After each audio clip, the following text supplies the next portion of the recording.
Dear students, so now we are going to talk about theme in Middlemarch.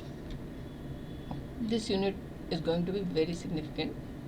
Please pay attention. Listen carefully. In the Middlemarch, one can be quite overwhelmed by its size, complexity and dense texture. My suggestion is that we simplify the problem and how we can go. George Eliot's scheme here is an aid to learning and not a statement. So what we can say, in Middlemarch, we feel pressure of enormous number of human beings, similar and dissimilar, modifying the doctrines of the novelist as well as contributing to them. George Eliot has a simple and not very varied moral scheme, but her novels are never schematic or rigid in their generalization about human beings. The human examples are always variations of themes rather than examples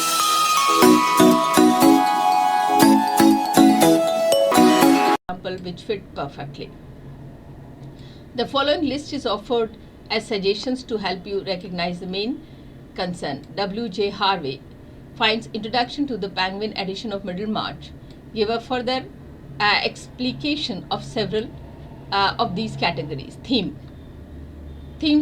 of vocation. This is mainly illustrated by Dorothea Brooke and Tertius Lydgate about his vital connection to Casaubon's failed intellectualism, Bulstrode's fraudulent success, Fairbrother's precarious ministry, and Mary Garth caregivings. Martial compatibility or lack of it implicate the ideals of vocation for the principal character. The author, however, critically reviews the process by which the matrimonial alliances emerge. The complexity of man and women in their arrangement of independence is as much responsible for personal tragedy as illusion of individual choice. Apart from Dorothea and Lydgate, Rosamond, Vinci, Casaubon, Will Ladislaw are used to illustrate gap between dream and realism of possibilities. Money and pecuniary interest are further determined factors, unlike Henry James and more akin to the French novelist Gustave Flaubert. George Eliot gives cool fact about the way in which wealth moderates personality. Further, Stone, Avery's parallel Bulstrode's feigned generosity, Lydgate's idealism, Flounders and Rosamond's enchantment with beautiful thing. What American writer Scott Fitzgerald, the Great Gatsby, called the lure meretricious beauty. That indifference to wealth is a vague ideal is shown in Dorothea's disregard for Casaubon's money, which nonetheless affect her moral conscience. Birth, rank and class are, according to W.J. Harvey, strongly divisive as factors. Even in so small societies in Middlemarch, the Dorothea-Ladislaw union is forbidden by the violation of the code of propriety. Other subtle forms of social layering are seen in instances relating to the Garth and Vinci families. Fred, and lovable but irresponsible young man, has troubled enough because of his expensive habit of which he has no money. A tragic outcome is that he is almost forced into a religious vocation entirely unsuitable to his temperament. Politics. In the obvious way of resounding and disturbing, a pistol shot in theatre, in Stenthal's famous metaphor, features nowhere in Middlemarch. However, constant reform will bring politics of the social change directly into novel. Briefly, the references to British Parliamentary Bill that become Act is 1832, 1867 and 1884-85, and which expand the elaborate of the House of Commons and rationalizing the representation of that body. Voting privilege were first transferred from a small borough, a thickly populated industrial area. The later bills widened the voting base substantially by enfranchising less wealthy segments of the society. In all, the upper level of property holders, the nobility and gentry lost their hegemony to democratic forces. Middlemarch refers only to the first phase. Mr. Brooks, Sir James Chatham, Mr. Wilder, and several other debates the issue pertaining to imminent reforms. Science. System of knowledge, both old and new, are contested, especially in the realm of scientific discoveries in medicine. Lydgate, who is the outsider and the cosmopolitan, as well come into the town for his skill acquired in the Europe, but he is later suspected for moral turpitude. Dr. Mincin and Dr. Sprague, physician of the old school, feel threatened by the apparent success of knowledge, new knowledge. Their contentions are worked out through political affiliations. In the end, Lydgate dubious fall in cause of several factors. One is conservative resistance of provincial people to new medical discoveries. George Eliot rebelled against orthodoxy in all institutions, especially the church. You will recall that the young woman in 23, she has declared her father that she would no longer attend church. Father and daughter came to an uneasy compromise, but the rift in the values was irrevocable. 4 years after this episode, Mary Ann Evans published anonymously the life of Jesus Christ, critically examined, gave this background. It comes to a surprise that theology is not openly debated in Middlemarch, although several characters are functionaries of the church. As a range of Anglicanism is presented, high and dry, Tory learning of the Cadwalder and the Evangelicalism of Tyke. Religion and politics merge in small world of Middlemarch, and the personal affiliations gain precedence and evoke fierce loyalties. While George Eliot posed her own intellectual inquiry into novel, she does not insist on or prevailing one position over another. Irony and subversion serves better to show the limitations of provincial society. Egotism is an uncomfortable word because of the tradition, like an excess of the pride and vanity. You would know this from your reading of the Bible and Milton's Paradise Lost. However, in terms of psychological vocabulary, the term ego, as Freud and Jung have used, it became an attribute of the normal human behavior. It is particularized I, which distinguishes an individual. In modern psychology, therefore, the ego is an self-determined component in the individual will to succeed. Such a context allow to place Rosamund, Lydgate, Dorothea to taste of the honest inquiry into the factor motivating their action. The characters are not conscience, egoistic, unlike Gilbert Osmond of Henry James, the portrait of a lady, for example. However, they are clinging to a vision entirely their own to a point of obsessive dedication is a form of self-centeredness which fails to see at times dialectical relation between the individual and society. The prime of Miss Brooke. The story of Miss Brooke began, we remember, as an independent tale. It itself remained remarkable, an insight into the tedious visionary speculations of young women on the threshold of marriage and the choice of vocation. Furthermore, with the integration of the tale into the large space of book Middlemarch, George Eliot made sure that all the important themes in the novel were invoked in one way or another. Take, for instance, the question about societal conditions acting upon the lives of Saint Theresia figure, intelligent, far-sighted woman impelled by the desire to serve the poor and needy. Book 1 of Middlemarch begins with an epigraph from a play by the Beaumont and Fletcher called The Maid's Tragedy. The sentence seems to delve women's lives. Since I can do no good because a woman reach constantly at something that is near it. As you read the chapter, please review his statement and check if you have any interventions to make in this apparent positioning of Dorothea on a low scale of expectation, even as she is admired for an elevated sense of service to the community. What you are asked to perform is an act of reader's response, in a way that the American critic Stanley Fish suggests. Meaning are not extracted but made by the encoded form but by interruptive strategies that can form into being. Put another way, Fish is inviting the reader to challenge the code mode obvious in the language of the text.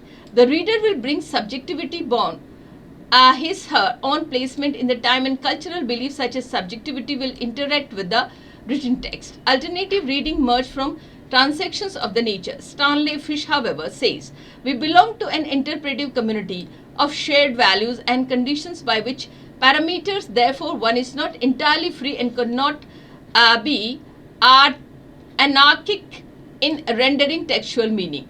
The consequence of such engaged reading and can be explained through the example, considering the following lines. Her mind was rhetoric and yearned by its nature after some lofty concern of the world which might frankly include the Paris of Tipton and her own rule of the conduct there. She was enamored of intensity and greatness and rash embracing whatever seems to her to have these aspects, likely to see martyrdom, to make reactions and then to incur martyrdom after all in a quarter where she had not sought it. George Eliot, like other 19th century novelists, Jane Austen, William Thackeray, Charles Dickens and Henry James, tend to direct the reader's imagination by presenting vivid description of characters, outward demeanor and inner personality. It is manner of establishing a contract between the author and the reader with the text is a factor of exchange. The modern reader is not willing to remain passive recipient of the authorial control. In fact, new critical theory privilege and alternative authority of the reader. Furthermore, remarks of the Stanley Fish and theoreticians such as Umberto Eco point out that between the intention of the author and the intention of the interpreter, there is third possibility. There is an intentions of the text. In other words, the material in the print may generate a complex and meanings which each beyond the interaction between the writer and the reader. By deciphering the subtext and use another metaphor, by excavating the hidden wealth and meaning, you as reader will enjoy the process of making the text you on. Now, return to the sides passage. George Eliot seems to prospe tragedy to the woman whose lofty ideas must collide with the limitations of the provincial town. She is likely then to turn self-indulgent, a victim in a lost cause, and saint without a consistency. To some extent, the opening pages of the Middlemarch prognosticate the ending, thus robing the tales of its mystery. If you accept Eliot's description of Dorothea uncritically, the progress of the story is colored by the image of the defeat in heroic battle. What happened when you challenge the propositions and place the blame on society, not the woman? The limitations then are not in the idealistic construction of the better world and faculty would and there, which is neglectable in the kind of social amelioration. When the idealizing, the theorizing is done by the young woman, there is further practical considerations about her class and her material status. George Eliot's tone in the following passage is ironical, though not without a tinge of empathy. And how should Dorothea not marry a girl so handsome with some prospects? Nothing could hinder her but her love for extreme and her insistence of the regulating life according to the notion which might cause a weary man to hesitate before he made her an offer, or even might lead her at last to refuse all offers. Dorothea, with all her eagerness to know the truth of life, retained very childlike ideas about marriage. The really delightful marriage must be where your husband was sort of father and could teach you even Hebrew, if you wish. The unsuitable suitor.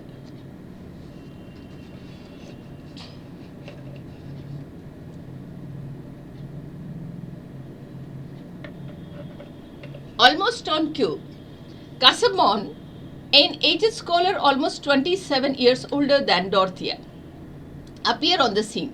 Surely the driest courtship in literary history is recorded for us in his attention to Dorothea. Chapter 5 gives us Casaubon's letter of marriage proposal in which he declared in cold, controlled and measured language his attraction for her, elevations of thought and capability of devotedness.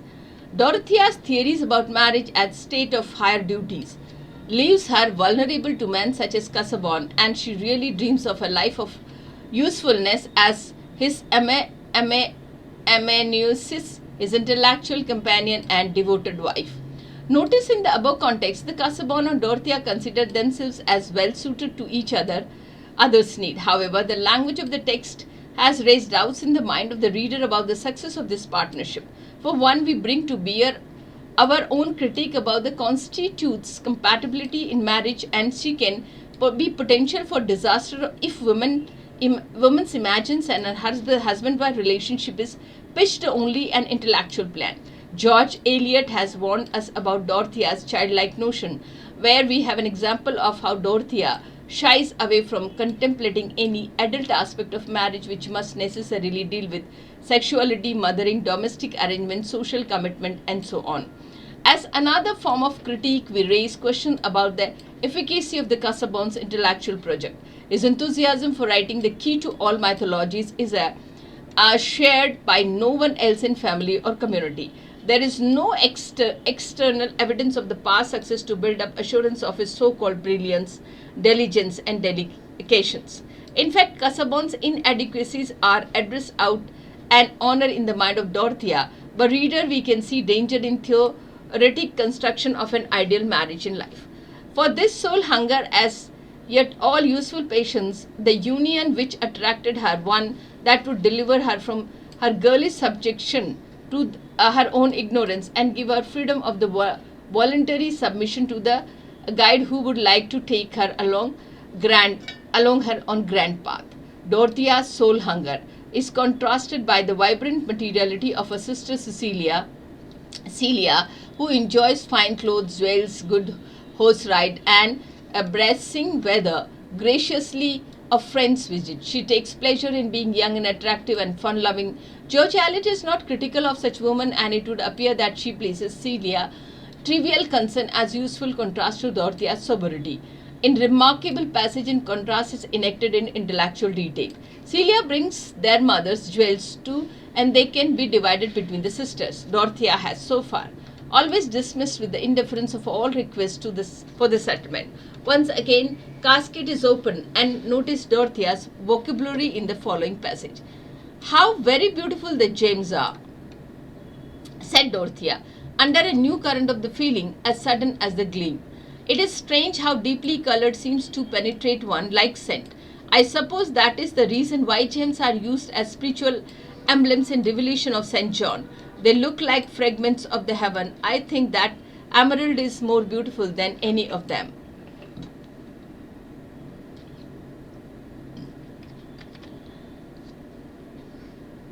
It's evident that Dorothea is drawn to the jewels, but finding such covetousness inappropriate in herself, she quickly justifies her attention by merging them her mysterious religious joy. In a passage such as above, George Eliot is undercutting the image of Dorothea as an ardent, theoretic, and intellectually consequent person. At this point, we should raise a further issue in the text. To what extent is Dorothea aware of the contradiction in herself? In Book 1, I suggest she is naive about herself and world of relationship, though she honestly projects herself as the woman with the vast store of idealism, both in the context of her sister and her husband-to-be. She remained deluded about the gap between her intentions and her abilities. This is a tragic situation, as experience will show. The women of a more common nature are able to see through Dorothea's moral blindness. In a colorful phrase, a Mrs. Cadwallader described Casaubon as great bladder and dried peas on rattle. And Celia privately muses about the jewels and thinks Dorothea is not always consistent. The world beyond. The individual stories are component of large happenings in Middlemarch. Chapter 10, in which Mr. Brooke threw a dinner party in brilliant device used by George Eliot to integrate the two desperate tales of Dorothea and Lydgate. The section deserves close scrutiny. Notice how occasions bring an eclectic collection of the people from several walks of life. Mr. Bulstrode, Mr. SHUKL, Lady Chatham, the Rector, Mr. Standish, among others. The eminent marriage of Dorothea and Casaubon is discussed with the civilized candor. Ladislaw and Lydgate, who will play a major role in the story, are carefully introduced to the text but held away from the party, using the range of the Middlemarch residents to set up tone of the novel.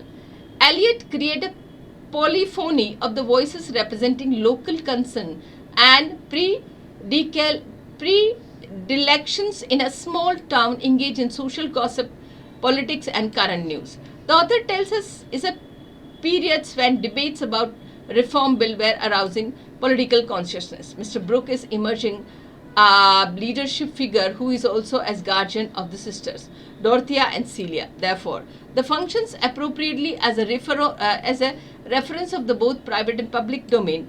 The free-flowing conversation at the party, helped considerably by fine wine, victuals, provide wonderful insights into the community and alert us to individual and located within itself. In some measures, you may be reminded there is a Chaucer's Canterbury Tales where fictional device of honest entertaining pilgrim give us a wealth of information about various strata in medieval English society.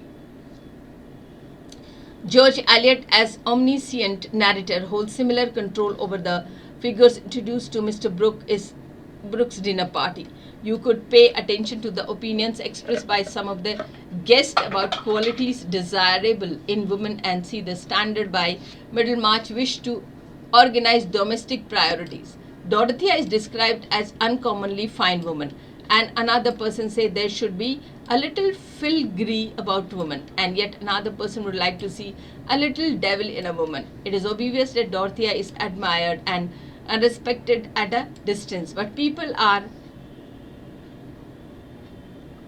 trifles and grave demure. The author endorses her further in the words, sometimes when Dorothea was in company, there seems to be some complete air of the repose and her, as if she had been in a picture of Santa Barbara looking out from her own into a clear air. This is the point of which Eliot interlocks the two stories, and saintly figure gaze beyond the horizon while the mundane concern of life are discussed at a party.